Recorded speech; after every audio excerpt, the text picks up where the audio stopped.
చంద్రబాబు నాయుడు గారి నేతృత్వంలోని సర్కార్ అధికారంలోకి వచ్చి 7 నెలలైంది. తీవ్రమైనటువంటి వ్యతిరేకతను వాళ్ళు ఎదుర్కొంటూ ఉన్నారు. ప్రజలు తీవ్ర అసంతృప్తిగా ఉన్నారు. అండ్ ఈ క్రమంలో మాజీ ముఖ్యమంత్రి జగన్మోహన్ రెడ్డి గారు కూడా మరికొన్ని రోజుల్లో జనంలోకి రాబోతూ ఉన్నారు.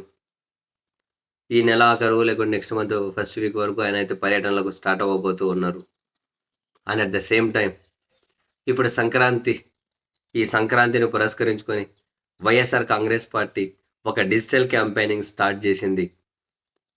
వైఎస్ జగన్ మార్క్ అనే హ్యాష్ ట్యాగ్ తోటి ఈ డిజిటల్ క్యాంపెయినింగ్ రన్ చేస్తూ ఉన్నారు. అండ్ అందరికీ కూడా వాళ్ళు ఒక అపీల్ చేశారు. జగన్మోహన్ రెడ్డి గారు ముఖ్యమంత్రిగా ఉన్నప్పుడు మీ ఊరు ఏం మారింది? మీ ఊర్లో మహిళల ఆత్మగౌరవం నిలబడిందా? ఆత్మగౌరవం నిలబడే విధంగా నిర్ణయాలు ఉన్నాయా? రైతులకు ప్రయోజనం కలిగే విధంగా రైతు భరోసా కేంద్రాలు ఉన్నాయా? పాలన గుమ్మం వరకు వచ్చే విధంగా సచివాలయాలు ఉన్నాయా లేదా? నాడు నేడు కింద మీ ఊరి స్కూళ్ళు మారాయా? నాడు నేడు కింద మీ ఊరి ఆసుపత్రులు మారాయా? మెడికల్ కాలేజీలు వచ్చాయా? పోర్టులు వచ్చాయా? సో ఎక్కడెక్కడైతే జగన్మోహన్ రెడ్డి గారి మార్క్ ఉందో ఆ మార్కు దగ్గర నిలబడి మీరు ఒక సెల్ఫీ తీసి వైఎస్ జగన్ మార్క్ అనే ఒక హ్యాష్ ట్యాగ్ జత చేయండి అని చెప్పి వైఎస్ఆర్ కాంగ్రెస్ పార్టీ ఒక డిజిటల్ క్యాంపెయినింగ్ అయితే స్టార్ట్ చేసింది.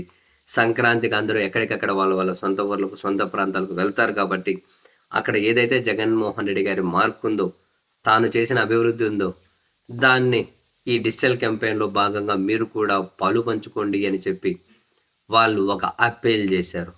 ఎట్లో లేండి, ఎందుకంటే అధికారంలో ఉన్నప్పుడు వీళ్ళు చేసిన మంచిని ఏమాత్రం ప్రచారం చేసుకోలేకపోయారు అని చెప్పి సొంత పార్టీ శ్రేణుల నుంచి కాదు, వీళ్ళని వ్యతిరేకించే వాళ్ళ నుంచి కూడా విమర్శలు ఉన్నాయి. చేసిన మంచి కూడా చెప్పుకోలేకపోయారు వీళ్ళని అంటుంటారు, వీళ్ళని వ్యతిరేకించే వాళ్ళు కూడా. ఇంకా సొంత పార్టీ శ్రేణులు అయితే చెప్పక్కర్లేదు.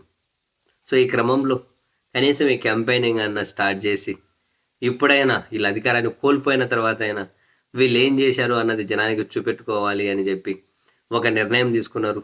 దీన్ని అయినా ఎంత సమర్థవంతంగా వీళ్ళు ఎగ్జిక్యూట్ చేసుకోగలుగుతారో చూడాలి మరి.